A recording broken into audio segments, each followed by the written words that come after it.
Hi everyone, I'm Lahansa. And I'm Gia, and we're students at Jose Marti STEM Academy in Union City, New Jersey, and co-founders of our Civics, Technology, and Governance Club.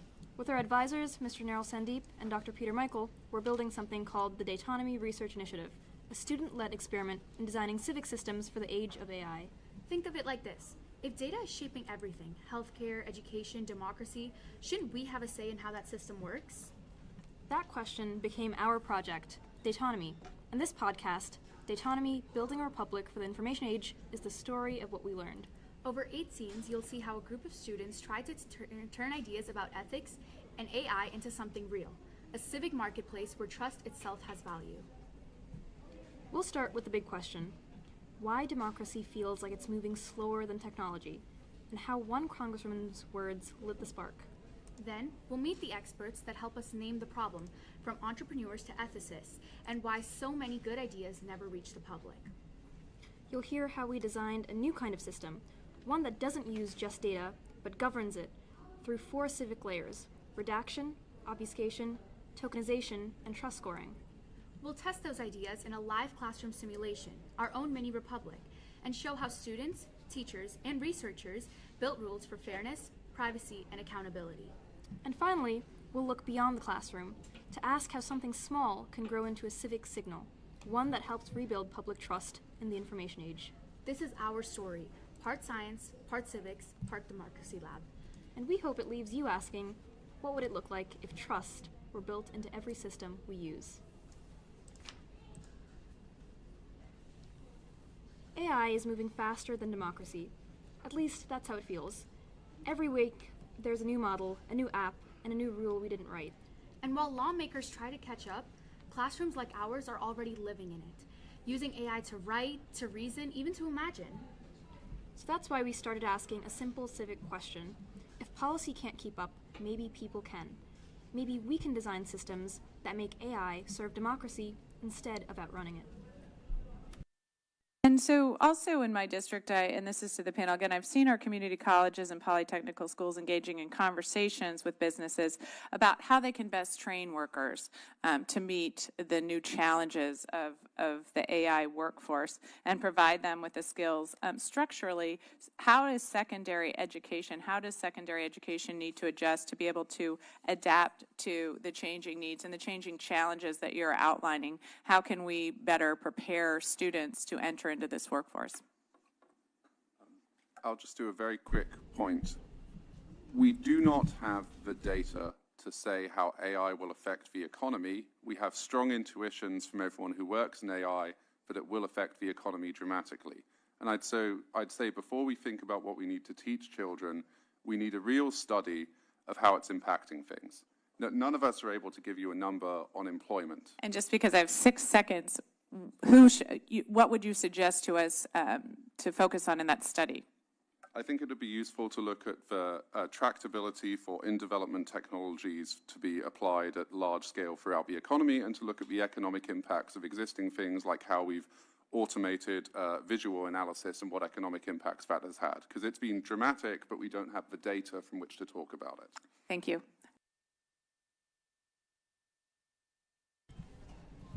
How does secondary education need to adjust? How can we better prepare students to enter this workforce? That question, asked 6 years ago by Congresswoman Mikey Sherrill right here in New Jersey, still has no clear answer. So we decided to try one. That question became Datonomy, a student-led civic experiment about trust, ethics, and how data itself could be governed like public infrastructure. So now let's discuss Datopoly with a strong, well-thought-out analogy and introduce our model. To understand it, picture a game. Not Monopoly, but Datopoly. Instead of money, the currency is trust. The players are sellers like hospitals and universities, buyers like researchers or companies, and referees, that's us, students who check if the rules are fair. Every move goes through 4 layers: redaction, obfuscation, tokenization, and trust scoring. It's a marketplace that behaves like a republic, where data has rights and responsibilities. Which brings us to introducing you all to Dr. Faye Cobb-Payton. To help us understand what fairness in data really means, we reached out to Dr. Faye Cobb-Payton, former National Science Foundation Program Director and expert on data justice and equity, a voice we found through the Rutgers Health Artificial Intelligence Virtual Seminar Series, designed to connect Rutgers faculty, staff, and students interested in AI training and research in health and medicine. The seminar series is co-sponsored by the Center for Data Science and Center for Biomedical Informatics and Health AI. Following up on our research, we found an interesting clip with Dr. Payton on STEM Media podcast in 2024, discussing the need to shift from diversity in data science to equity in data systems, and what that actually looks like in practice. Let's listen as the host and Dr. Payton discuss some sticky situations in the field of AI. We're going to get into a few scenario based, and I want to get your thoughts, because I know this is a podcast, so this is not the same as like you're going to be able to, everything in this podcast, we're going to solve everything, but you brought up some very interesting scenarios, and I actually have a few here that I would love to know what your thought is. And we call this a segment, Joe, as you know, we do interactive segment, and we call this one, this is a brand new one. Shout out to Stephanie, brand new one it's called the sticky seat, right? It's like the hot seat. The hot seat. But it's sticky. Okay. You got me. In this segment, the sticky seat, I'm gonna share with you scenarios based on in this edition being based on AI and healthcare, right? They're sticky situations, but also I want to just know at least how you would initially think about these situations as we kind of go through the segment. So here's the first one, right? Algorithm, an AI system is designed to diagnose skin diseases, and it has been trained predominantly on data from lighter skinned patients. And so when deployed, it performs significantly worse on patients with darker skin, leading to delayed or even incorrect diagnoses. How would you think about this as it relates to addressing this particular bias in AI tools? Typically, some form of treatment plan or some care option will be given. The question should then be asked, who will this harm? Not what it will correct. What will go wrong? What will go wrong is all the things you just said, right? Incorrect diagnoses. Underdiagnoses, maltreatment, delayed treatment, all of those things, right? Now that we know that that's a problem, hopefully we'll know that that's a problem, there has to be some feedback loop. Right. Because you're only going to use, I would hope, a portion of your data set to train that algorithm. Then you'd use the full set to actually run and come up with a real picture of truth. Right. Right? Yeah. The last thing I will say is, once you do all of that, no one these days is really asking the question. We're so big data centered. Where's the small data, Dr. Nee? The small data. Where's the small data? And by small data, you mean some of the unique differentiations from person to person? Absolutely. I mean, particularly small differentiators on, they may be characteristics, it may be defining characteristics, it may be genotype, phenotype, it may be the lived experience, it may be work conditions, it may be health conditions, it may be transportation. We call that, all of those are the social determinants of health. Have you asked those questions? Small data. Small data. Yeah, you're right. Because that helps you to contextualize the results relative to the patients that are in question. Yeah. And while I realize a lot of times it's time sensitive. Right. Decision makers want to make a decision in a timely manner. Sometimes you have to roll back in order to get that feedback loop. And you should always ask the question, who's not in the room? So let's highlight how she said, we're so big data centered, but where's the small data? The small data are the things that make people unique. Lived experience, work conditions, and the context that helps you interpret results fairly. That line hit us. We talk about big data like it's everything, but Dr. Payton reminds us that trust starts small, with context, story, and people. Exactly. If we forget the small data, the human details, then our algorithms just mirror our blind spots. And that's where our project begins, with the idea that fairness can only exist when systems remember who they serve. To restate the important line from Dr. Payton, she said, if you rid yourself of the human, you rid yourself of the opportunity to get that small data. It shouldn't be all AI. There has to be a human in the loop. That's the rule we keep coming back to, human in the loop. If democracy works because people can question power, then AI systems should work the same way. Right. It's not about replacing decision-making with machines, it's about designing machines that respect human decision-making. When Dr. Payton talks about small data, she's talking about what makes citizens unique, their choices, histories, and values. That's the foundation of trust and of democracy itself. We started this project as students of science and civics, but somewhere along the way, we became something else, architects of trust. Because if data is the new infrastructure of society, then learning to govern it is the new civic literacy. This leads us to some audience reflection prompts. So if you could build one rule for how AI handles your personal data, what would it be and why? Where do you see the small data in your life, the details that make you unique and worth being seen?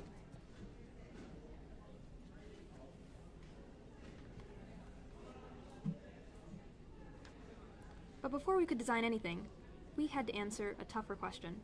Who's actually asking for this? That's where our next conversation began, with a man who spent his career building markets for things that used to feel impossible to trade. Every big change starts when someone finally names the problem. For months, we've been designing Datonomy like a civic game, redacting, tokenizing, scoring, but we hadn't answered the most basic question. Who actually wants this?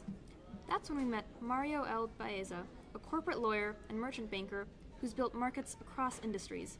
As a mentor to our advisor, Mr. Sandeep, we eagerly wanted his thoughts about a civic marketplace for data. We asked Mr. Baeza the following question. Why has no one built a civic marketplace for data, one that connects ethics, innovation, and capital? So this goes to the question of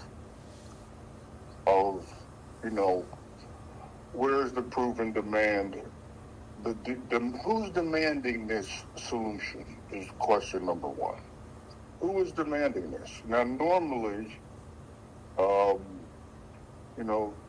things become inevitable because either, there's a need, a crying need, or a demand, right? Unfulfilled need, a demand, something like that. And so here, you start with the question, well, who's demanding this? Who needs this? Who wants this? That question stopped us. Who's demanding this? We thought everyone wanted ethical data, but maybe everyone isn't a demand signal. Right. Innovation doesn't just happen because it's good. It happens because someone feels the pain of not having it. For Datonomy, those people are the ones losing out when data is locked away. Researchers waiting months for approvals, communities excluded from studies, hospitals drowning in paperwork. Mario was pushing us to prove that need, not just imagine it. And that's how Scene 2 got its name. The problem no one has named. That's a perfect transition to our next expert, Jorge Ortiz. After talking with an investor, we wanted to see if people inside research institutions felt the same frustration. So, we reached out to Jorge Ortiz, who serves as a site director and principal investigator of CRAIG, the NSF Center on Responsible AI and Governance, and who often works with students from our STEM Academy. We asked him whether there was value in what we were developing, and here was his response. I think it's valuable to have some way of reasoning about the value of my data, who is going to consume it, and for me to get something back for that. At a high level, I want some level of control as opposed to giving my data away in a way that's not transparent, for which its utility is unclear to me. What I get back in terms of ROI on that data is unclear to me. And whether I can govern how it's used and who can use it and who can't, I have no control over that. So, yes, I think that's a valuable thing to have.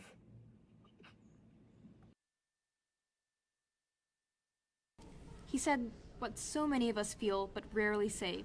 People want their data to mean something, not just be mined for value. Exactly. His line about reasoning about the value of my data is basically a human rights statement. If you can't reason about your data, you can't reason about your rights. That's why Datonomy builds transparency into the transaction itself, so that data doesn't just move, it makes sense. And with that, it's a perfect transition to our next expert, Dr. Natalia Coleman. To see what it looks like in practice, we talked to someone who handles some of the most sensitive data of all, patient samples. Dr. Natalia Coleman is an award-winning cancer researcher, founder of the charity The Generation Without Cancer, and educator at our very own Jose Marti STEM Academy. We asked her how sensitive patient information can be protected yet still remain useful for research.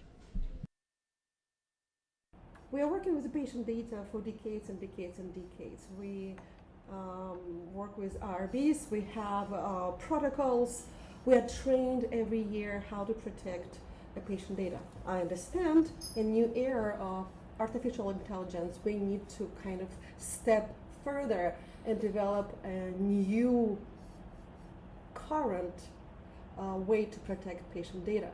But for me, what is important, because I am a bench researcher, meaning that I work with the patient samples rather than with patient. I work with the cells rather than with the organism. For me, what is important is to find a golden ratio between protecting data and use data. For example, working in a high school setting, we don't have biosafety level 2 ability in high school, but still we can work with the patient data. I'm thinking about it as a library. For example, every university buy access to specific journals. We go to library, university library, and we can access Nature, we can access cells, stem cells, so on and so far, which is impossible for regular person because regular person has to buy specific articles for very high price. My point is that we have to think about the patient data as a library that can be accessible by the scientist, not by the person who has no need for that, but for researchers, bench researchers access patient data that in high school settings or even in university settings, I can do research based on patient data. This is more important for me right now. And furthermore, again, in the era of artificial intelligence, we need to think how to protect research patient data better. It's normal, it's development, it's life, it's biology. We develop something new, we have to think about the protection and safety for users. And furthermore, we as scientists, we're accustomed to protocols. It's what we do, we follow the protocols because by protocols I mean we have to follow the scientific discovery pathway. We have to work with the controls. We have to work with identifying one variable, independent variable. If we do not follow these protocols, we're not doing science. We're cooking cookies. We are accustomed to that. This is just a new level. A progress is moving forward, and we moving with the progress. Again, I guess it's not easy to find which is which, but this is the reality. She called it the golden ratio, the balance between privacy and progress. That image of a data library really stuck with us. Yeah, because a library isn't free-for-all access. It's structured trust. Anyone can read, but only with care and attribution. That's what Datonomy tries to recreate digitally, a civic library where access is earned, not exploited. Which is a perfect transition to our next expert, Mr. Art Nutter. But even if we solve privacy, there's still a question of structure. How do you turn chaos into collaboration? So that's where Mr. Art Nutter comes in, the inventor of patent books who spent years trying to figure out how to make the public domain patent system tradable and fair. Again, through a connection from our advisor, Mr. Sandeep, we learned about Mr. Nutter and found an important soundbite of his story on YouTube demonstrating one's own epiphany towards understanding a demand in the market.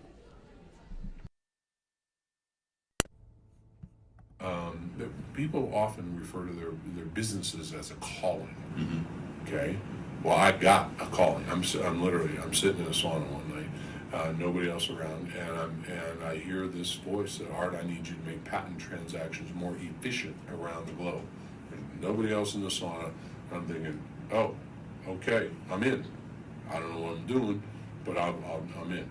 But it turns out we had all the elements of making the most efficient patent transaction marketplace out there.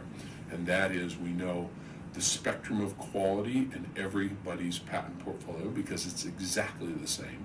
whether you're at IBM or AT&T or Bell Labs or Apple or Samsung, that spectrum of quality is exactly the same. What does spectrum of quality mean?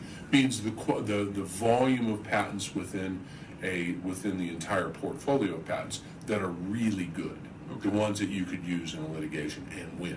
All right. Okay, there's a volume of patents a little bit greater than that you could use in a negotiation, but the vast majority of patents in anybody's patent portfolio, upwards of 85%, are commercially insignificant. Good to know, but not actually being used in a product that's making money. But none of those patents actually make money at all. And most of the time, if you look at the statistics here in the United States, less than 2% of all patents anywhere in the world actually make money. And that's a horrible shame. And so we created a business model that's very, very similar. It's been compared very favorably to Uber and Airbnb, that allows each of these patents to actually make money. And that is the patent book. And so a patent book is a universally available transaction platform that allows a patent owner to publish their patent to a specific patent book for free. They are guaranteed to get income from that because the big companies, these are our traditional customers, the Tejas customers, the IBMs, AT&Ts, Microsofts, and the like, the Qualcomms, Intels, and so forth, that are deathly afraid, and actually it's friction in their business for them to get sued for patent infringement.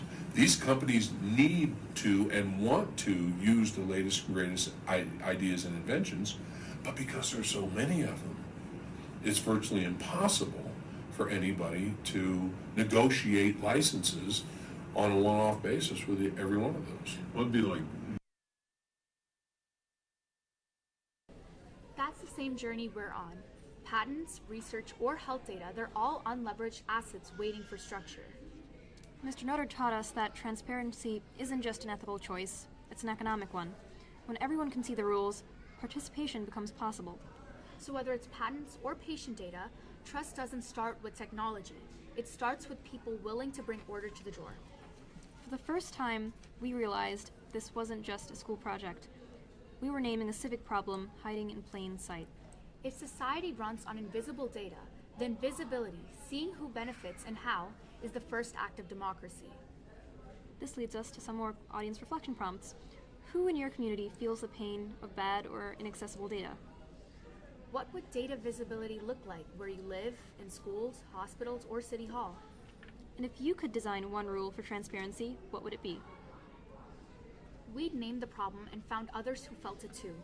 But one question still lingered. If everyone agrees we need this, why hasn't anyone built it yet? That's where Scene 3 begins, inside the barriers between private power and public trust. Hospitals trade patient data. Universities trade research data. But every trade happens behind closed doors. Private calls, private contracts, private rules. And that's the reason no one's built this yet. The systems we rely on are built for competition, not collaboration. They protect advantage, not access. So if Datonomy is trying to turn that into something public, a civic marketplace for trust, we needed to ask, why hasn't anyone done this before? Let's listen in on a conversation between our advisor, Mr. Sandeep, and his mentor, Mario El Baeza, as they discuss the following question. From your vantage point, why has no one built a civic marketplace for data, and why do such models fail or stay siloed? So, let's assume what you want to. Okay, I'm just trying to, in my mind, go from a negotiated private model, right? Yeah. Which is what exists today, to, a more open model, right? Or a marketplace exchange. Well, and that's one of the goals of the second question. Why has no one built this yet? Like, what is the legal fragmentation, right? Like, what are the economic misalignments? Like, what are the cultural inertias there that are precluding this, right? Like, we do want to understand the barriers. Yeah, and so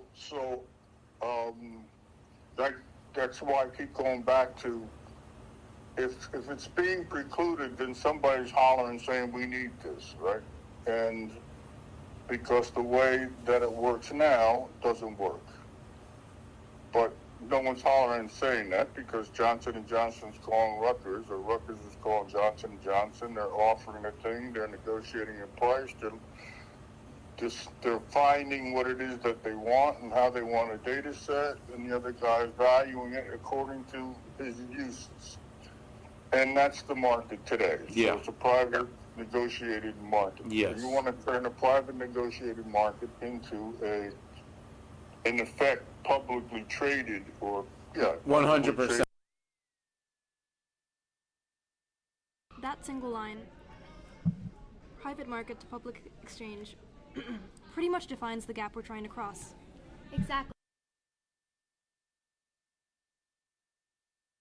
Ledger, no public oversight, no citizen stake. Mario's warning was clear. It's not that the idea isn't good, it's that the incentives aren't aligned yet. Until we prove that fairness can be profitable, the system stays private. And that's why our prototype starts with healthcare, when trust is a life and death metric, not a marketing word, which is the perfect time to transition back to Mr. Nutter.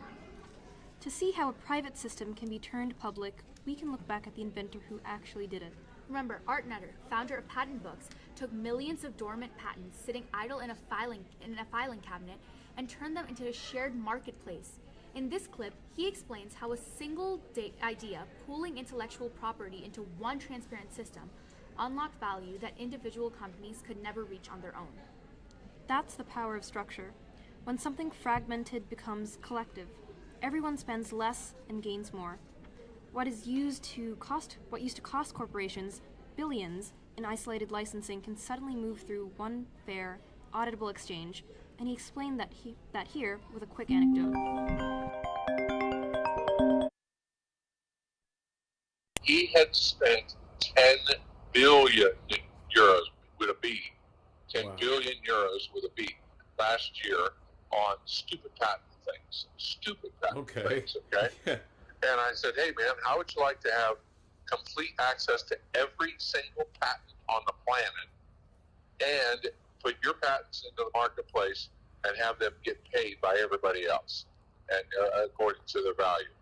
He's like, absolutely. I said, how much? He said, how much that going to cost? I said, 330 billion with an M, not a B. And he's like, you have my interest. Wow. Yeah. So, the fact is, because patents are in the public domain, and frankly, you're talking about public domain Exactly. stuff too. Okay? There's a lot of alignment here. Yes, there is. The fact is, you have to put all this stuff together and make some sense out of it. It sounds simple, but that's a massive shift, from hoarding to sharing, from chaos to coordination. Exactly. What Art did for patents is what we're trying to do for data. He proved that structure creates trust and trust creates value.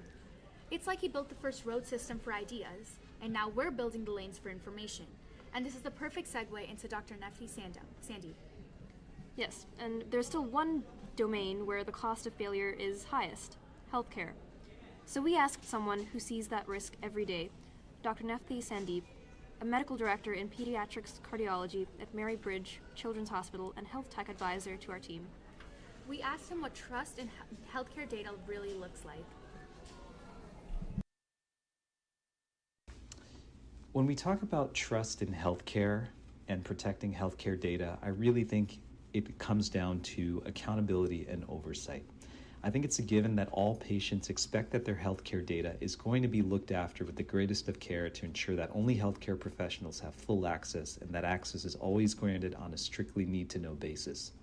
Many patients may not already be aware that safeguards like this already exist. For instance, the kind of access you get to an electronic health record varies depending on your title within the healthcare organization and what degrees you hold. So for instance, a biller coder in my office is going to have a much more limited view of the patient's chart than I will as a clinician.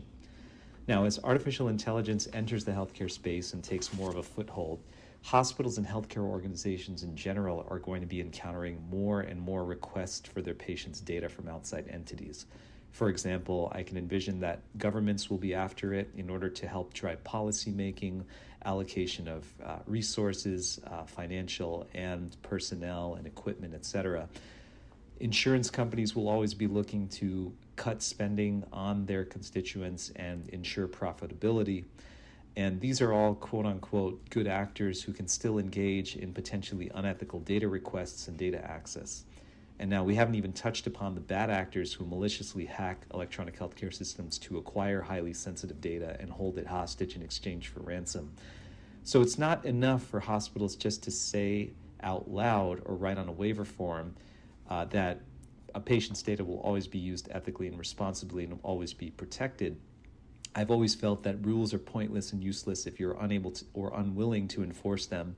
And I really think trust can only be built with patients if the patients are 100% certain that when data is acquired in an inappropriate or malicious manner, those attempting to do so will be caught and held accountable. So in that space, I really think government can and should step in to help healthcare organizations who are not experts in security and crime fighting just by their nature. Perhaps they need to create a unified IT security protocol that all healthcare organizations should be mandated to use, or else face a penalty if they fail to adopt them and something goes wrong. So again, when it comes to healthcare data breaches, it's not a matter of if, but when and how severe. And trust, I think, really can only exist if we as patients know that those who inappropriately access or flat out steal sensitive data will be found quickly, that the data will be returned to the rightful owner, and that penalties for these acts will be as severe as possible in order to deter future malicious acts. That's the line that stuck with us. Rules mean nothing if you can't enforce them. Exactly. He's saying that trust isn't a feeling, it's a system of accountability. Which is why Datanomy's fourth layer, trust scoring, exists at all. It's where those rules get tested and enforced in real time. And notice how he connects it to government. He's basically calling for a uniform protocol, a civic standard for how health data must be protected. That's the bridge from hospital policy to public law. So let's use this to transition back to Dr. Faye Cobb-Payton for reinforcement. Dr. Payton told us something that echoes Dr. Sandeep's point. We asked her a question about the role of small, high-stakes datasets in large-scale AI. We asked, how do we move from treating small, high-stakes datasets as commodities to treating them as civic assets in big data AI systems, in ways that build both privacy and public trust? And here's how she replied. Oh, what a question, right? I think that public trust, for one, when you're talking about building in community, recognizing, and I saw this a lot when I was at the agency, is how do you engage community in that small data, right? And is there a data sovereignty that they are willing to share?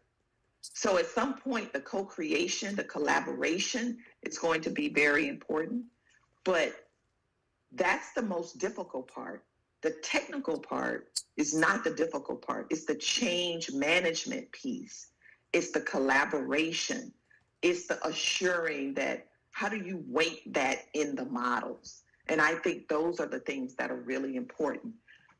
In some cases, there's some that believe in guardrails and there's some that don't. And I think the guardrails and the policy pieces and the aspects are things that we're really going to have to think about collectively as a group.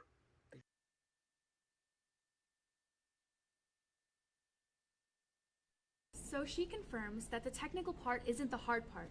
It's the collaboration and willingness to share data with trust. Two different experts, same message. Technology doesn't build trust, people and policy do. So every system we studied, from patents to patient data, faced the same flaw. The loop was broken. Automation replaced accountability. Algorithms made the calls, but no one stayed to check the call sheet. Dr. Faye Cobb-Payton told us something that reframed the problem completely. We asked her about how to keep fairness real when systems scale.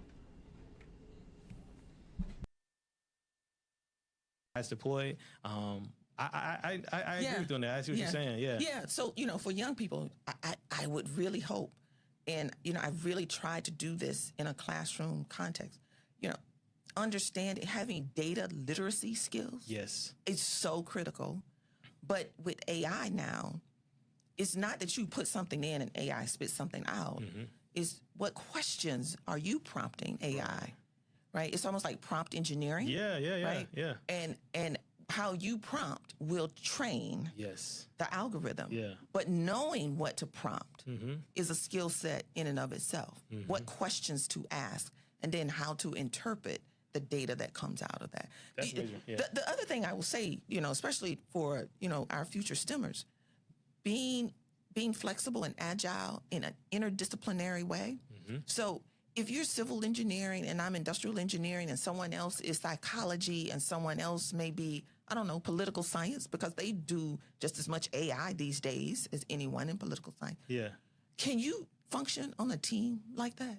That's the question that students should be asking, and teachers should be asking, right? Yeah. You create, I tried to create the mess, simulate the mess. Yeah. That way, when you come out, you're better suited for To handle the mess. To handle the mess. To handle Yeah. the mess. Yeah. Hey, listen.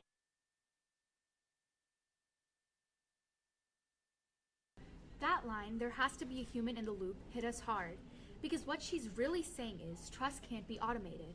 Exactly. The small data, people's lived context, their consent, their stories, that's what gives the system meaning. Without that, we're just trading code for conscience. So before we could design dataonomy, we had to design for humans. The rules aren't there to replace people, they're there to protect them. We used to think trust was something you felt. Now we see it's something you build. And building it means facing what most people avoid, the messy intersection of law, money, and morality. That's why no one has built this yet, but that's also why we have to. This leads us to some audience reflection prompts. What's one system in your life that runs on private rules? Would you trust it more if those rules were public? What does accountability look like when the stakes are your own health data? If you had to design a public standard for AI ethics, what would the first law be? Now that we understood why the old system stayed private, the next question was simple but hard. What comes next? How do you actually build a marketplace of trust? One that earns confidence instead of demanding it. So once we understood why trust keeps breaking, the next question was obvious.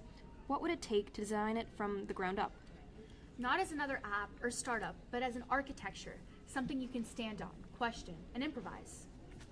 In Dataonomy, we call that structure the marketplace of trust. It's built on 4 civic layers, each one protecting human data the way a different branch of government protects democracy. The first is redaction, to protect privacy. Next is obfuscation, to remove bias and identifiers. Next, tokenization, to wrap data in time-bound consent. And last, trust scoring, to measure fairness and accountability. Each layer speaks to the same principle: privacy without isolation, access without exploitation. To understand how trust actually works in markets, let's look back at the transcript between Mr. Sandeep and Mr. Mario Baeza call, where the investor who challenged us to prove our demand signal. They also discussed, quote, "If data were traded ethically, what would real trust look like between buyers and sellers?" And it seemed like they landed on a concept that, quote, "The trust is in whether you bought is in what you bought is really what you thought you were getting. No different from seeing the seat map before you buy a ticket and rating the experience afterwards." That line, seeing the seat map before you buy, says it all. Trust isn't abstract, it's verification. Exactly. That's why our trust scoring layer exists, to make sure every exchange is traceable, measurable, and fair. In a way, we're designing the Yelp of data ethics. Every transaction leaves a footprint. And if democracy is about accountability, then transparency is the receipt. But as Dr. Faye Cobb-Payton reminded us, technology isn't the hard part. We asked her what it would take for data systems to be both ethical and sustainable. And so, to restate Dr. Payton, the technical part isn't the hard part. It's the collaboration and the willingness to share data with trust.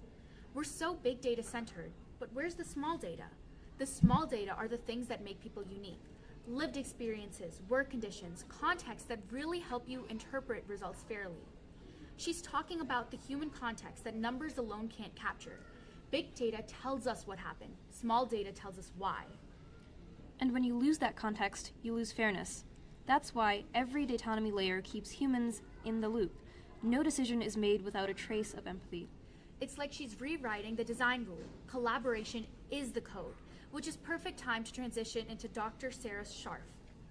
To see what human-centered trust looks like in practice, we spoke with Dr. Sarah Scharf, an accomplished and strategic healthcare leader at the Rutgers Cancer Institute, who's passionate about driving innovation, advancing healthcare systems, and fostering transformative change within organizations and communities, and who works where patient data meets public good. We asked her, what does it actually take for patients and communities to trust how their data is used? Trust in healthcare, especially when it comes to how patient data is used with AI, means more than just data security.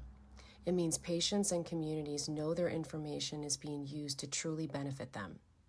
From my perspective in working in cancer health equity, trust means patients feel confident that their data is being used not to study or surveil them, but to improve their care, reduce disparities, and advance outcomes for individuals and communities they identify with. That requires being transparent about what data is collected, how it is used, and involving communities in the process, not just as participants, but in decision-making roles. With AI, there's a real risk of reinforcing bias or deepening mistrust if we aren't clear and inclusive. Saying we're about equity isn't enough. We have to show it through how we design, govern, and apply data and technology. Ultimately, trust is built when communities see that their data leads to better, more personalized care, and that they've had a voice in how those systems are created. Would this still feel fair if I were the patient? That question is like a moral unit test, run on every algorithm before it launches. And that's our design philosophy. Build with, not for, the people whose data we use. It's the opposite of top-down tech.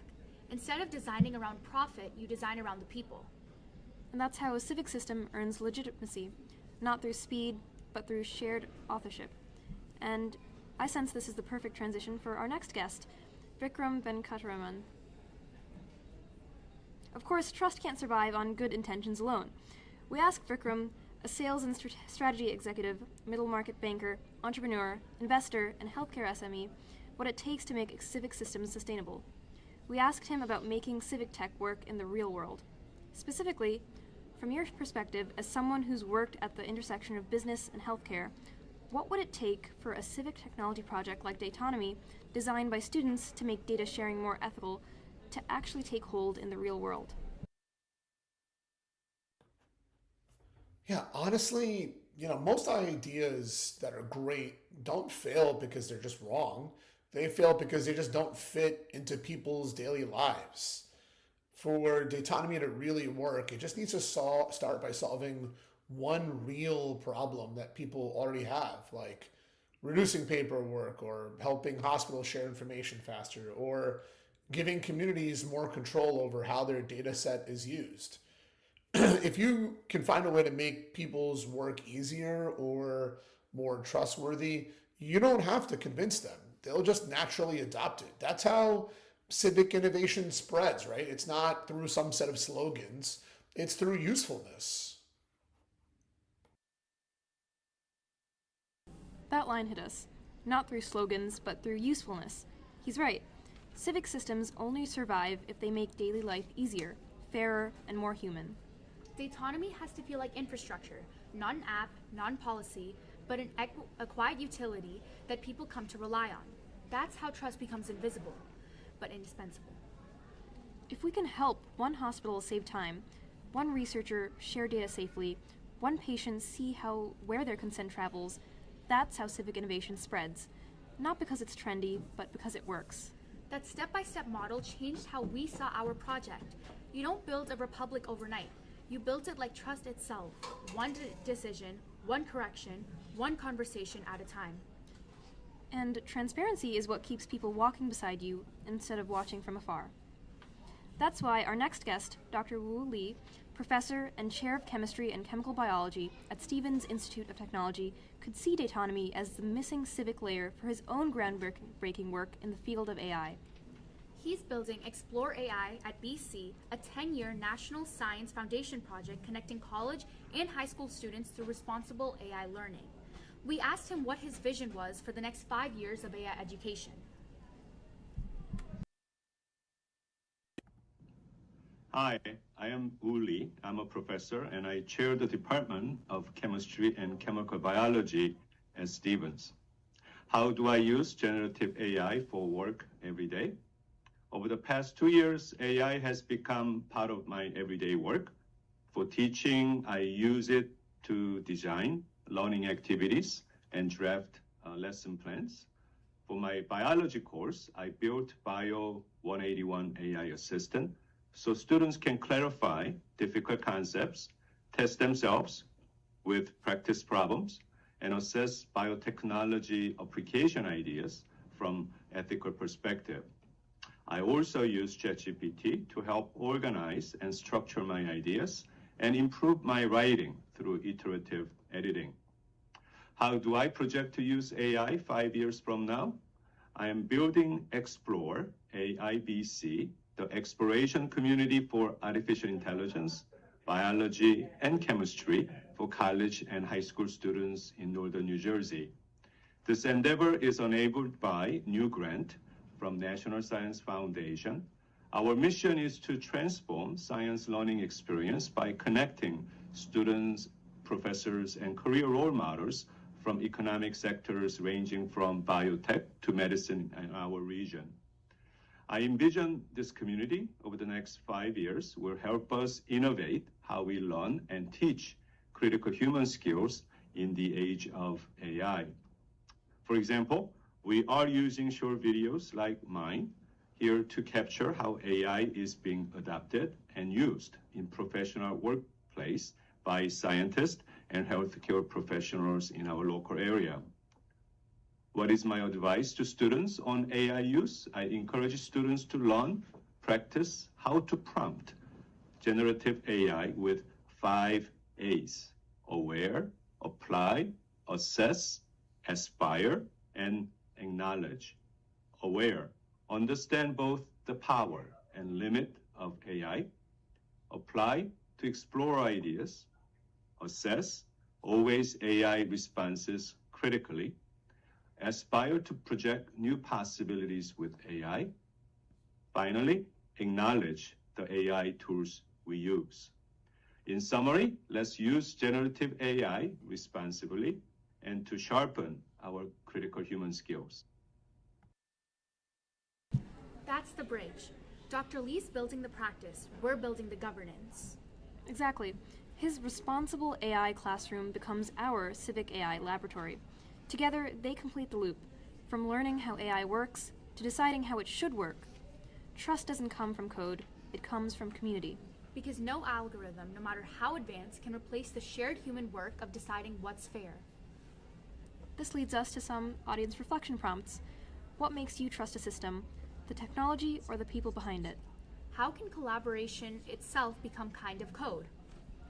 And if you could design one rule for fairness in AI, what question would your system always ask before acting? Designing trust is one thing, enforcing it is another. So in the next scene, we step in between the first two branches of our republic, the executive and the legislative, where laws of privacy and accountability are written in real time. If dataonomy is our republic, this is where the first laws get written. Our executive and legislative branches decide what to protect, what to share, and how to code those rules into law. So every democracy starts the same way, by asking what must never be lost and what must be shared for the common good. This is the perfect time to double back to Dr. Natalia Coleman regarding chain of trust. Then, we asked Dr. Coleman one more question. What role should researchers themselves play in the setting of guardrails for second data use? Well, again, as I mentioned, we are trained. We are trained to protect data. I never thought it's perfect. It's rather wordy and sometimes confusing for researchers even to follow. Again, I believe we need a new algorithm. But yes, we are responsible for data protection, absolutely, because the data start with us. And again, here is a question about intellectual property, because intellectual property, patient data, belongs to the scientist who works with this patient. Okay, persons set up an experiment, a clinical trial, and this is intellectual property of the person. We have to think about it. But we have already a model with the scientific articles. I do research, that's my intellectual property, but I still publish it for everyone to use in reference to me. We have already established some models. We want to look at these models and just advance them for new challenge. It's not even challenge, it's not an issue, it's just a progress. We just need to work on it and accept it and work on it. Yes, we have to protect it. We have to protect intellectual property of people who work with that, but yet again, all these algorithms are far from to be perfect to start with. It's a lot to do here. That's a powerful idea. Consent forward. It means privacy isn't a checkbox. It's a chain of custody. And it sets the foundation for our next layer, obfuscation. If redaction is about what you hide, obfuscation is about what you protect in plain sight. That line, sharing as service, became our constitutional preamble. Because privacy isn't the opposite of progress. It's the condition that makes progress possible. Okay, so that reminds me of Dr. Nefti Sandeep in terms of accountability and interoperability. Recall that we asked Dr. Nefti Sandeep, Medical Director of Pediatric Cardiology, what real trust looks like in practice, and he said, trust can only be built if those who misuse data are held accountable. That's our first law, accountability before access. Every rule must have a way to enforce it. But then we also asked him, what's one rule or design principle that can be applied to electronic health systems? And here's how he replied. If I were in charge of an electronic healthcare infrastructure, I would say my number one priority would be cross-compatibility. I really think it's time for healthcare to have an internet of electronic health records, the same way we talk about the Internet of Things. And what I'm getting at is that despite the existence of multiple electronic health record systems, they all should have the ability to freely share data with one another and be seamlessly cross-compatible with one another. There are many different electronic health record systems currently in use, and information stored in one is not always readily available to view and access from another EHR system. For example, currently our children's hospital utilizes an electronic health record called Epic, which is a very widely used and popular EHR, in part because of its efficiency and user-friendliness. And Epic has an awesome tool called Care Everywhere, where you can pull in data from other outside hospitals across the country. For example, if I'm seeing a patient in Washington that was seen 2 years ago in Nebraska, I can get that data in less than a minute. However, that's only if that hospital in Nebraska is also using Epic. If they're not, then I'm out of luck. Our cardiology team just recently transitioned to the Epic system just under a year ago, and prior to that, all data that was housed in our old legacy electronic health record was invisible to all other care providers unless we took a step of manually copy-pasting that data out of our EHR and into the Epic EHR. So anytime a patient of ours showed up in the emergency room at, say, Seattle Children's Hospital, the emergency room providers or the cardiologist there would have to call our office, ask our patient records to be sent by email or fax, which of course is extremely slow and inefficient. And of course, everything I'm describing is prior to us joining Epic. What I would really love to see is for there to be kind of a quote-unquote Microsoft Word of electronic health records, that is one electronic health record that is universal, that virtually every healthcare provider uses in every clinic and hospital across the country. Of course, that probably never is going to happen. But what we can do is create a mechanism perhaps where all electronic health records can, say, upload their data regularly at a regular cadence to a common repository from which other electronic health records can then pull from on demand. If we could solve that one problem, it would provide an instant, tremendous, gratifying boost on so many different levels to patient safety, patient quality of care, lowering healthcare costs by, say, avoiding extra extraneous unnecessary testing if you already knew that that test had already been completed somewhere else, while also improving provider workflow overall. So again, I think the key is cross-compatibility. So he said, we need cross-compatibility, an internet of electronic health records. So our second law should have to be compatibility is care. Different systems, same standards, shared responsibility. And this perfectly leads us to our next expert, Dr. Deborah Mulligan, for Trust for Transparency. Yes. To understand trust at the digital front door of healthcare, we turn to Dr. Deborah Mulligan, an acclaimed physician, educator, entrepreneur, communications, and virtual care expert. We asked her, what does it take to build real public trust in digital healthcare systems, especially now that technology has become the front door to care? Here's how she responded. You may be familiar with the Rogers Innovation Adoption Curve. As one of the early pioneers in telemedicine technology, we've seen extraordinary innovation. That said, if individuals doubt that their data is protected or used ethically, access alone is insufficient. Trust, true trust, requires transparency, people knowing who has access to their information, how it is used, and what value they receive in return. In a world increasingly driven by technology, trust remains a profoundly human need. It's a fundamental cornerstone that defines all of our interactions and relationships, including those in healthcare. So the doctor-patient trust in telemedicine is built by establishing a personal connection, actively listening, and, to enhance this trust, demonstrating competence during virtual visits, as well to provide reassurance about privacy and care quality. That last part is especially important. Trust remains a profoundly human need. Technology can connect people, but it can't substitute empathy. Transparency and humanity have to travel together. So that's why Datanomy's first two layers, redaction and obfuscation, exist, to protect what's private without hiding what's human. So we asked Dr. Mulligan a second question.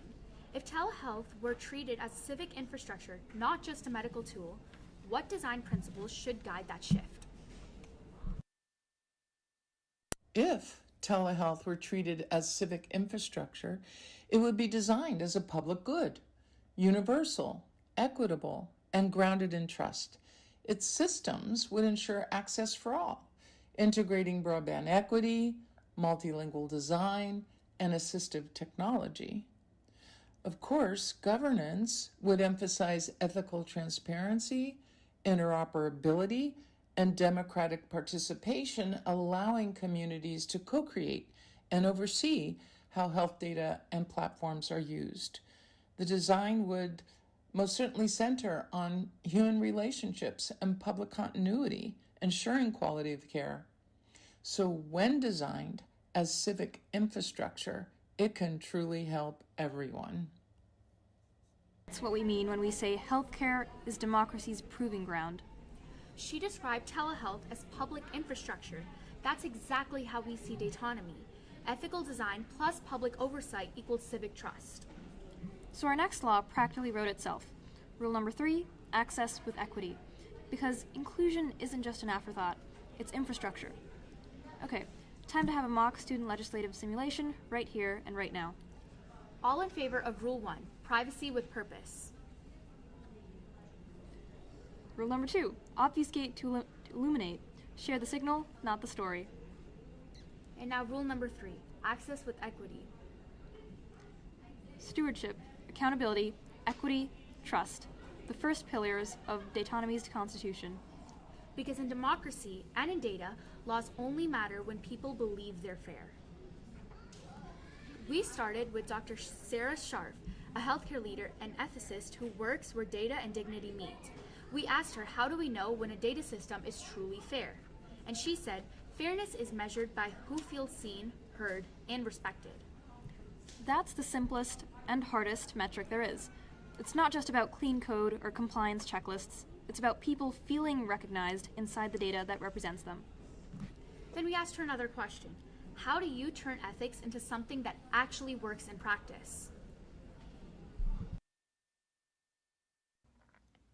If I could give one rule to students designing the next generation of ethical data systems, it would be this: build with, not for, the people your system will impact. That one rule turns fairness and consent from abstract ideals into something real and actionable. It means bringing community members, patients, and end users into the design process from day one, not as symbolic voices or focus groups, but as co-creators. It means asking not only, is this fair, but also fair for whom, and letting the answers shape your design. Consent should be ongoing and understandable, not a one-time checkbox buried in legal jargon. And fairness should be measured not just by data outputs, but by who feels seen, heard, and respected throughout the process. When you design with communities, ethics becomes embedded in the system itself, not added on after the fact. End of question 2. Thank you. Build with, not for, the people your system will impact. That became our core design rule. Build with, not for, because participation is the only form of protection that scales. That line, show it through how we design and govern, became our North Star. It means ethics can't live in mission statements, it has to live in code. Exactly. That's what tokenization does. Every dataset carries its own contract. Who gave consent, for how long, and for what purpose? So instead of a one-time checkbox, consent travels with the data like a passport. And each time it's used, the system asks again, is this still fair? And this lets us call back to Dr. Coleman. Exactly. That's what Dr. Natalia Coleman meant when she told us that consent, privacy, and transparency must travel together. She called it the golden ratio between protection and progress. When those three values move in sync, research advances without sacrificing trust. And now, perfect transition back to Vikram in terms of trust scoring in practice. To see how trust can be measured, we consulted again with Vikram, a mentor who works with startups and health tech businesses.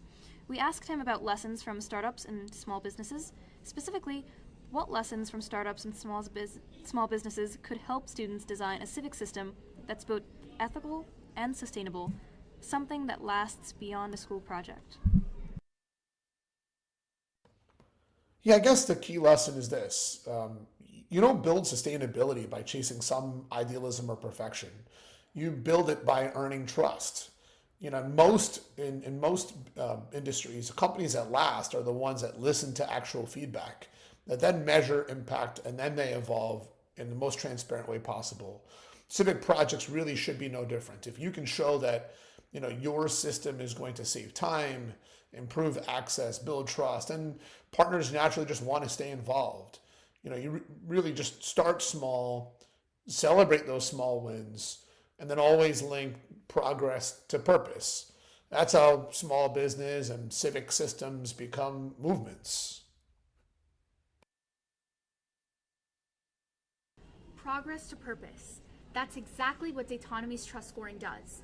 It doesn't reward perfection, it rewards accountability. Right. The goal isn't to build a flawless system, it's to build one that learns in public just like a good business does. Every rule we test, every red or green signal we log, that's feedback. Every iteration we share, that's transparency. That's how civic systems earn staying power, through honest evolution. That phrase, link progress to purpose, is our trust score formula. And it's not, once again, it's not just about accuracy, it's about alignment with human values. Our scorecard asks 5 things. Was it transparent, fair, accountable, inclusive, reproducible? The higher the score, the more trustworthy the system. It's kind of like a nutrition label for data ethics. You can see the ingredients before you consume the result. I think this is the perfect time for a brilliant entrepreneur, David Scharf, on the topic of decentralization and verification. Yes, so because how do you make those scores public without creating a new gatekeeper? That's where David Scharf, a blockchain engineer and ethics advocate, steps in. We asked him about how decentralization, the same principle behind blockchains, could strengthen democracy and oversight in a system like ours.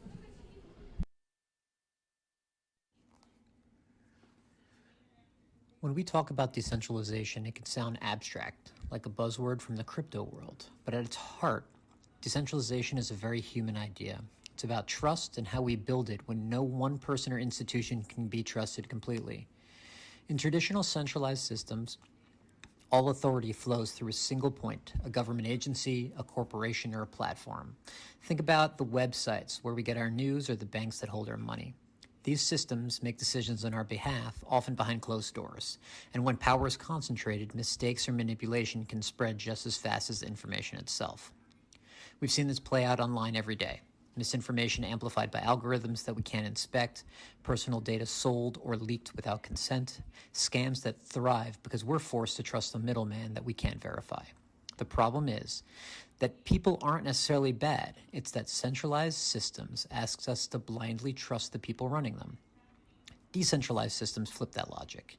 Instead of trust me, they say verify me. In a decentralized network, such as Monad, no single actor holds control. Anyone can perform, anyone can audit, and the rules are transparent for everyone to see. Developers don't just deploy code, they deploy it publicly where others can test it, stress it, and make it better. That's what we call permissionless systems, open by design, not by invitation. And this permissionless transparency is what makes decentralized systems so powerful for individuals. It means that you can send value, share data, or collaborate globally without asking permission from a gatekeeper. It means that your identity, your assets, or your creations can exist independently of any one platform's approval.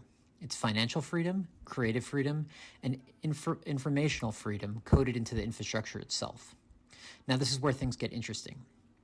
What if that same philosophy could apply to society? That's where Datonomy is exploring how to make trust itself audible while centralizing control. It's not about removing institutions. It's about helping them prove their integrity in open and measurable ways. Imagine if our civic systems worked like blockchains, where every decision logged transparently, every claim traceable, and every rule testable before it affects real people. That's where the concept of civic testnet comes in. Just like developers testing code on Monad testnet before it goes live, institutions could test new policies, data sharing models, or consent frameworks in a safe, simulated environment. Citizens, researchers, and technologists could all see how these systems behave, who benefits, who gets excluded, what risks appear before they go into effect. It's a feature where governance becomes open source, where we can experiment safely, iterate publicly, and learn collectively, where trust isn't something granted from the top down, but earned from the bottom up. Because decentralization isn't about technical innovation, it's a moral one. It says that transparency, participation, and accountability shouldn't be privileges. They should be defaults. And maybe, just maybe, that's how we start rebuilding our trust, not through authority, but through audible openness. That line, verify me, became our judicial motto. Oversight isn't about distrust, it's about shared verification. It's the difference between authority and audibility. Authority says, because I said so. Audibility says, because you can see so. And that's why our Trust Score dashboard is public, so anyone can inspect how a decision was made. In this system, oversight doesn't slow progress, it proves it. Oversight isn't about catching mistakes, it's about keeping promises. Because when fairness is audible and consent is visible, trust isn't a feeling anymore, it's a fact. This leads us to some audience reflection prompts. When you hear the word oversight, do you think of punishment or protection? What would it mean if every algorithm had to say, verify me? And how might a Trust Score dashboard change your confidence in institutions that use AI? We'd built the laws and the ledger, now it was the time to test them. Because a system only proves its fairness when people try to break it. That's where our demo, the Civic Testnet, comes in. Every democracy has to test its own rules. So we built one. We called it the demo, a simulation where students, teachers, and experts stepped into the Datonomy Republic to see if our rules could actually hold up in real life. No hypotheticals, no slides, just a living test. Could privacy, consent, and fairness survive contact with reality? we knew we needed a guide, someone already connecting AI education to ethics and practice. So that led us back to Dr. Woolley, Chair of Chemistry and Chemical Biology at Stevens and founder of the Explore AI at BC program, funded by the National Science Foundation. If we wanted to understand how students can bridge what they learn about AI in classrooms to how it could be governed in society, we can look back to a soundbite regarding his goal, which is to help students practice 5 A's: aware, apply, assess, aspire, and acknowledge. Dr. Lee's 5 A's sounded like our own civic formula: awareness of risk, application with ethics, assessment with data, aspiration for public good, acknowledgement of impact. That's exactly what the demo was. Students not just using AI responsibly, but governing it responsibly. He showed us that dataonomy doesn't replace STEM education, it extends it into civic readiness, which meant it's a perfect time to get to the NJDOE's perspective. Absolutely. We wanted to know how state leaders see the shift from STEM skills to civic systems. So we spoke with Gil Gonzalez, Director of Innovation at the New Jersey Department of Education. Question. First off, I'd say that New Jersey has a really rich history of innovation, and students like yourselves are leading this work. So my response to your question would be that the reason why students should know about this is because you're going to be the leaders of the future. You're going to be building these tools. You know, right now, what's happening is if you think about what's going on in AI, if you think about it like a planter, right? We're developing the planter or the technology that can create the AI, but what grows out of that is going to be shaped by the future, and that's you guys. Well said. Well said. Thank you so much. Thank you. We love that metaphor. If New Jersey is the planter, dataonomy is the soil, a place where trust can grow. And students are the gardeners, tending to it, testing it, making sure it actually blooms. But our next 2 guests gave us great direction and guidance on scaling civic STEM and curriculum design. Couldn't agree more. To understand how programs like ours can expand beyond one school, we asked Dr. Angela Cristini, retired Director of Special Programs at Ramapo University, biology professor, veteran STEM educator, and consultant at the Dataonomy Research Initiative, and what makes a program sustain over time.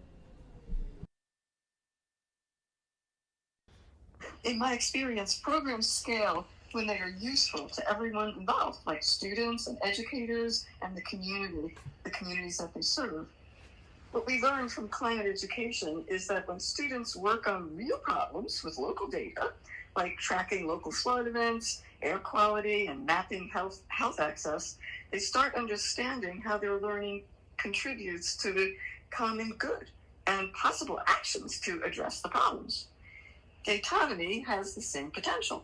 It's a civic STEM, a way to teach coding, ethics, and problem solving through public purpose.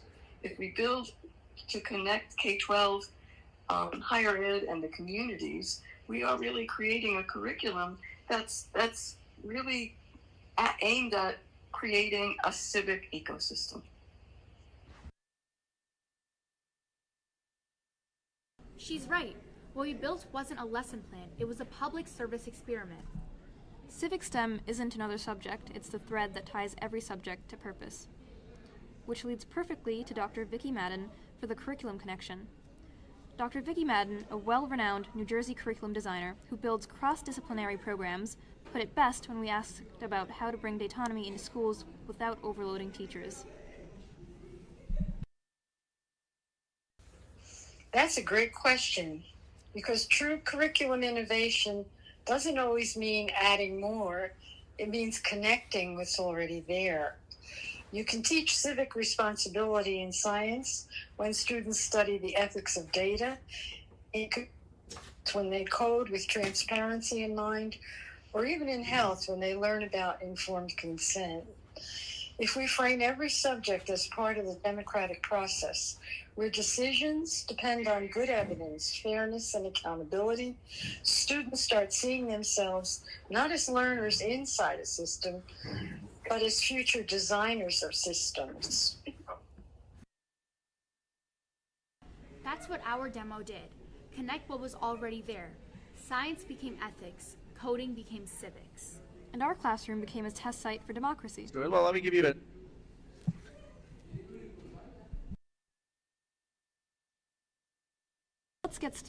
start to get into the live demo simulation. On the day of the demo, we turned our classroom into a mini republic. One of us played the hospitals, the data sellers, another played the researchers, the buyers, the third acted as referees, our judicial branch. We ran one transaction through all 4 Datonomy layers: redaction, obfuscation, tokenization, and trust scoring, and projected it live for the audience to see. When a rule broke, say an expired token or a missing consent, the dashboard flashed red. When everything aligned, it turned green. Simple visuals, but for the first time, we could watch trust happen in real time. Let's take a look now at the actual demo and walk through what one simulated transaction could look like.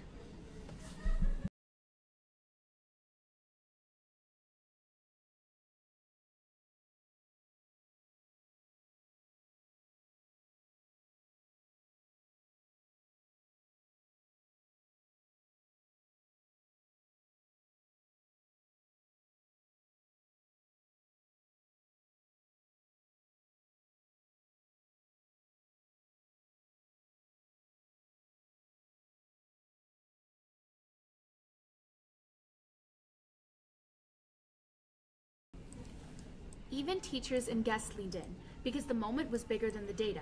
It was about shared accountability. So every green flash felt like a tiny vote for democracy. Every red flash was a reminder that justice needs maintenance.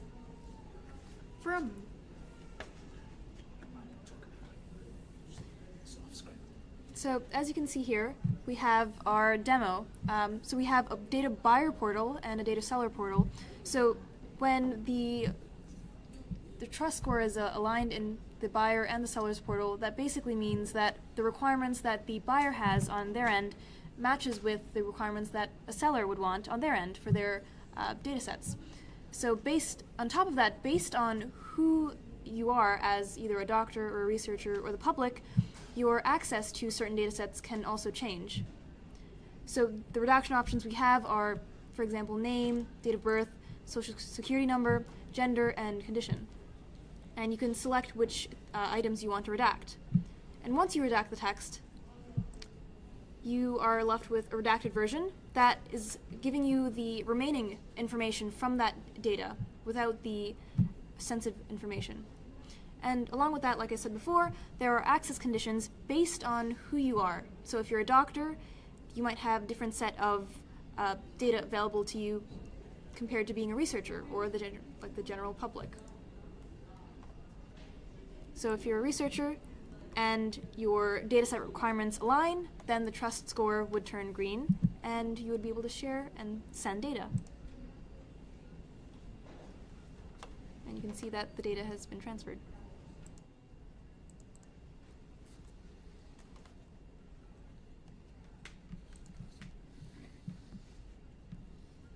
For a moment, it didn't feel like a school project. It felt like a democracy, messy, collaborative, and alive.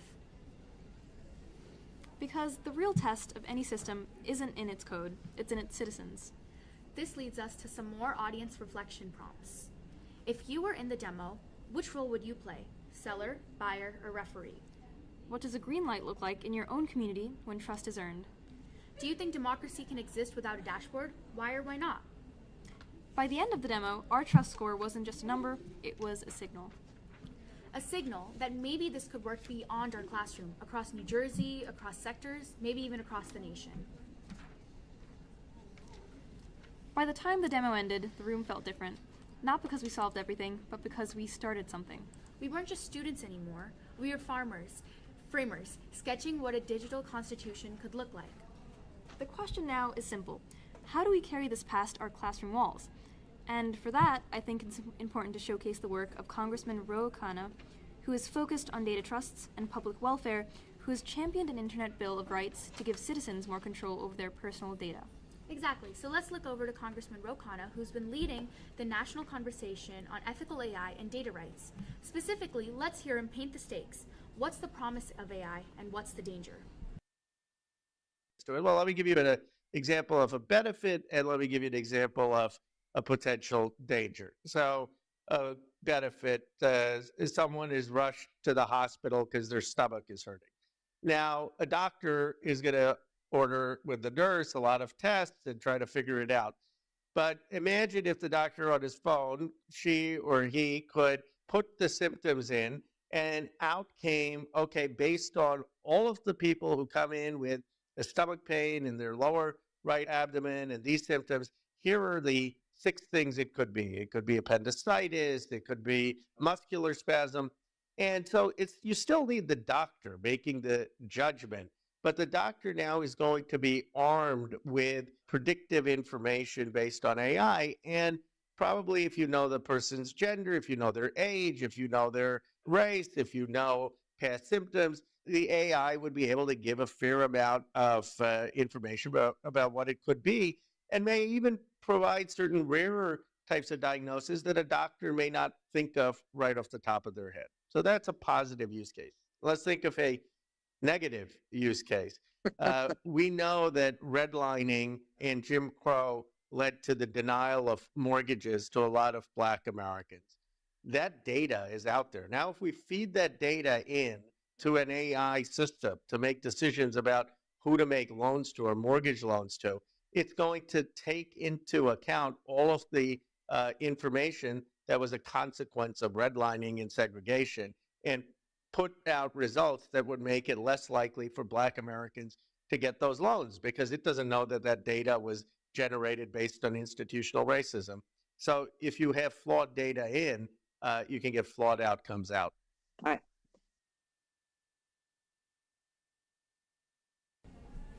Two stories, one lesson. AI can save lives or repeat injustice. It depends on the data and the rules. That's why Dataonomy exists. Our rules, redaction, obfuscation, tokenization, and trust scoring try to make values visible before AI makes decisions. Think of it like a civic nutrition label for your data. If you can't see the ingredients, you can't trust the meal. And if communities aren't at the table when systems are designed, we'll keep baking bias in, even with the best intentions. To carry this into public life, learning has to become leadership. That's where Dr. Wu Li comes in, building a 10-year NSF community for responsible AI learning, where students practice human skills in the age of AI. Dr. Li has stated, what does readiness look like? And recall that earlier Dr. Li also said, we are connecting college and high school students with scientists and healthcare professionals so they can practice using AI responsibly. Aware, apply, assess, aspire, acknowledge. Let's use AI to sharpen our critical human skills, not replace them. So those 5 A's are our bridge, from practicing responsibility to governing responsibility.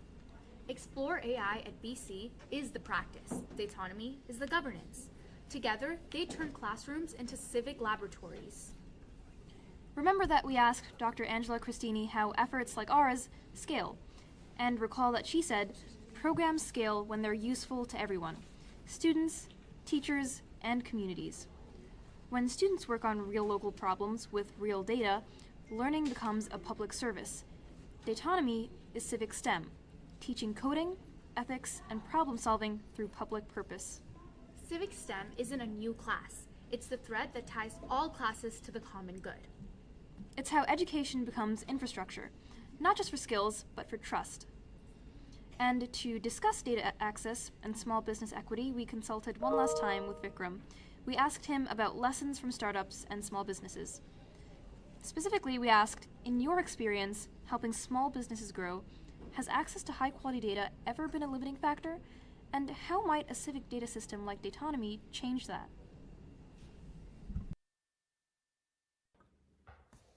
Yeah, absolutely. Data access is one of the biggest invisible barriers for small businesses. Big organizations have analytics teams and massive data sets. Small businesses often just have to guess. They don't have those resources available to them. A civic data system that provides trusted, transparent, ethically sourced data could level that playing field. So just imagine a local clinic or a startup being able to tap into community data without violating any privacy issues. And they have those risk reservations, but that's what could make them, provide smarter decisions, serve their people better, and then compete fairly. So, when I think about what excites me about the prospect of Dataonomy, it's that really you're democratizing insights itself. That's the next chapter, democratizing insight itself. Because when information is fair and visible, opportunity follows. Exactly. Small businesses, schools, clinics, they all deserve access to trusted data without sacrificing privacy. That's not charity, that's civic equity. And that's what Dataonomy points towards, a future where transparency isn't a privilege, it's a public right. It's funny, this all started with a classroom question about education, and somehow it's ending up with a conversation about equity. Maybe those two things were never separate. Exactly. And if we want a fair economy, we need a fair education system. One that teaches how to build trust into technology itself. And that brings us full circle back to the question that sparked this whole journey. 6 years ago, Representative Mikey Sherrill didn't offer a policy. She asked a question that still defines the challenges ahead. How should education adapt to the age of AI? The question was, how does secondary education need to adjust? How can we better prepare students to enter this workforce? She asked that question right here in New Jersey, and it wasn't a critique. It was an invitation for schools like ours to try, to experiment, and to find a model that works. Dataonomy is our answer to that invitation, a prototype for what ethical student-led governance can look like. Not a campaign, not a headline, just a classroom proving that democracy can still evolve. So this isn't about politics, it's about participation. And if civic systems can grow from classrooms, maybe the next question is, what else could begin this way? When people see how their information is used, they stop being data points and start being citizens again. And that's the point of a republic, shared power built on shared trust. So let's make a call to action. Students, teachers, institutions. Here's our ask. 3 invitations, 1 movement. Students, start a civic tech lab at your school, run a mini demo, simulate a transaction through Dataonomy's 4 layers, and publish your trust scores. Teachers, embed an ethics and use checkpoint in any unit, science, history, computer science, health, and ask, would this still feel fair if I were the person affected? Then let students design the guardrail. Institutions, share your trust scores. If you use data to make decisions in hospitals, colleges, city halls, show your consent trails and fairness metrics publicly. That's how a signal becomes a standard, not by waiting for change, but by practicing it in public. This leads us to some more audience reflection prompts. What's one decision in your school or city that should publish a trust score? Where would you put a human in the loop and why? If your community ever ran a demo, what rule would you test first?